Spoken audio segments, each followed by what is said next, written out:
You're listening to The Positive Professional with me, Tracy Yvonne. Welcome back, and thanks for tuning into episode 19. In this episode of the podcast, I'm going to be talking about mental health.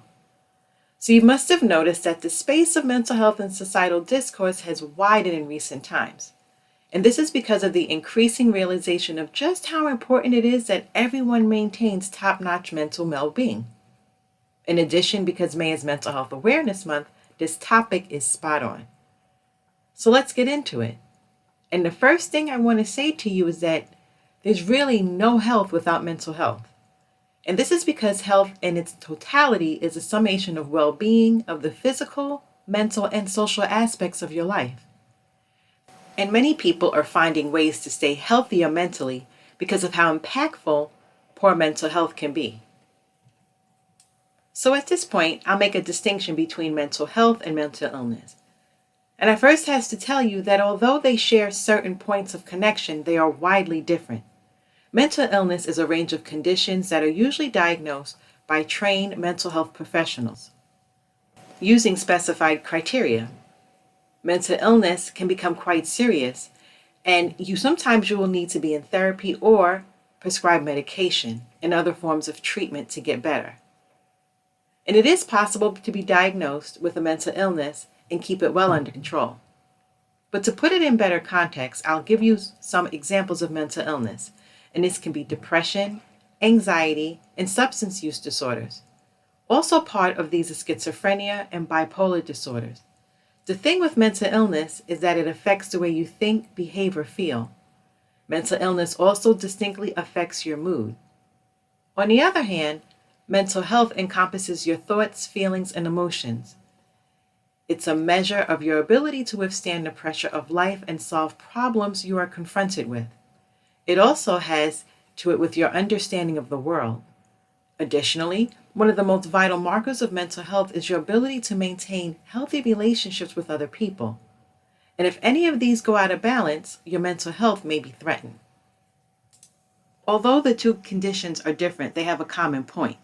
A poor state of mental health leaves you at higher risk of developing mental illness. If you are looking for more reasons to pay attention to your mental health, well, that's one for you. The strength of each domain has a role to play in your mental state. The first is your emotional well-being, and this is often the metric of how much peace you have in your life.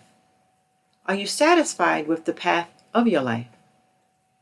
Do you have reasons to persist in a happy state for most of the time? The answers to this should be yes, or tend towards yes, for intact emotional well-being. Next is your psychological welfare.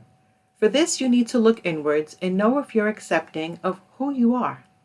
Also, how much do you seek to grow to be a better person and in the things you do? Psychological well-being involves your personal experiences and openness to ideas and a sense of your purpose in your life. On balance, feelings of optimism and self-directions contribute to your psychological well-being. The third domain is your social well-being. This mostly entails your relationships with people. It is always good to have a high self-worth and be generally accepted by people around you. Of course, this will fuel your sense of community, another plus.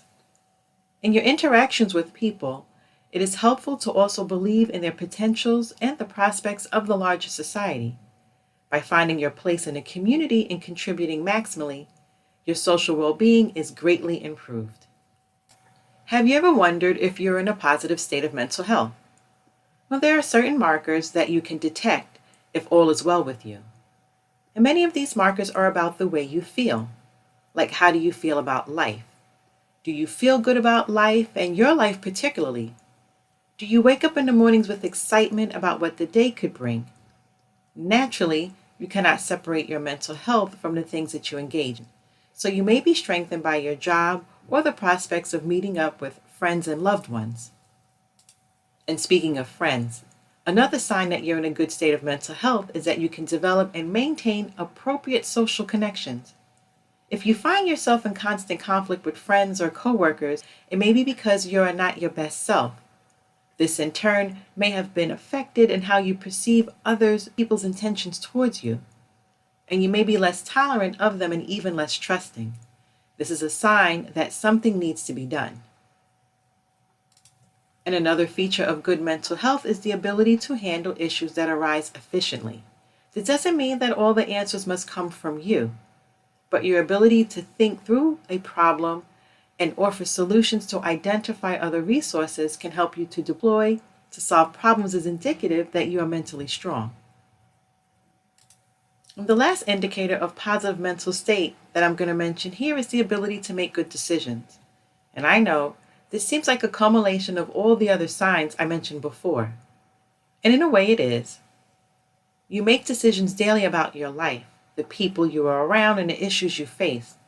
For the best results, your decisions must be well considered and of high quality. And to make good decisions, your best bet is a nice state of mental clarity.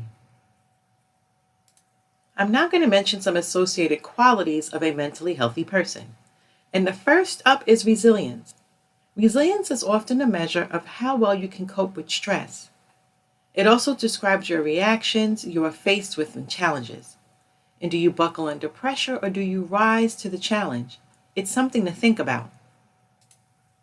Furthermore, the ability to learn is another quality of mental health. The right state of mind means that your mind is receptive to receiving new knowledge. Conversely, students with poor mental health states often come off with poor grades, and it does add up. The third quality is the ability to express emotions. And without a doubt, keeping your emotions bottled up indicates poor emotional management. Mentally balanced people usually recognize their emotions and know when and how to express them. This works in a positive cycle for your mental health. And just as an ability to let out your feelings is a sign of mental health, the more you express them, the better your mental health is. So in the next segment, I'm going to talk about tips of maintaining good mental health.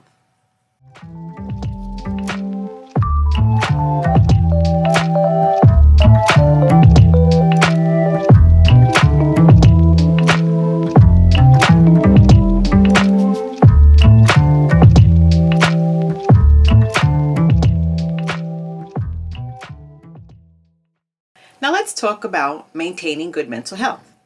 The first tip is to take a social media break. And social media has become one of the top factors leading to poor mental health in recent times. And while we all know it's practically impossible to completely avoid social media because of how much our lives depend on it, it is possible to take breaks. Taking one day a week to shut out social media and the time spent on your phone is essential in maintaining good mental health. These breaks will help you to connect with your inner self and let out the distractions that come with social media. The next is you should consume healthy food and drinks. Do you know that the food and the drink that you consume has a lot to do with your mental health? A lot of research has reported the effects of unhealthy meals on the brains. And this is even more severe if unhealthy meals are consumed in massive portions. So it's important to cut down on excessive consumption of alcohol, caffeine, fatty foods, soda, and sugary contents. Tip number 3, do things that make you tick. And you must have heard of the enzyme called dopamine that generates in the body when a person engages in activities they love. This enzyme helps you to feel good about yourself and the activity you're engaged in. And this simply means that you should do good work often. Engaging in activities you find meaningful and purposeful will help to keep your brain alive and active. Okay, on to tip number 4. Be physically active. And yes, I know not everyone finds it easy to engage in exercise, but you need to remember that exercising is not only about going to the gym. Exercising is not only a form of losing weight or building muscles. It means to connect with your body and soul. Taking a 10-minute walk every morning or evening is a form of exercise. And did you know dancing to your favorite song is also a form of exercise? So choose a form of exercise that works for you. The next tip is to connect with people and have healthy conversations where you can express your feelings. Surround yourself with the best persons, and while doing that, don't belittle how you feel about a particular situation or event. Have the necessary conversations needed to sort out your feelings and feel better.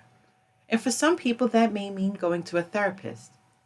Whatever you do, make sure that you are maintaining positive relationships. And the last tip I'm going to share is to get good sleep. So if you haven't had good sleep within the last 24 hours, you should consider doing so right away. Good sleep can never be underrated. And this is one of the easiest ways to recharge your body and keep you active. This also keeps your brain in order and helps you to maintain good mental health. Thanks for joining me today. I look forward to you tuning in to another episode. Make sure that you've subscribed to this podcast and don't forget to click the like button. You can also follow me on Twitter and Instagram. Stay safe and be well.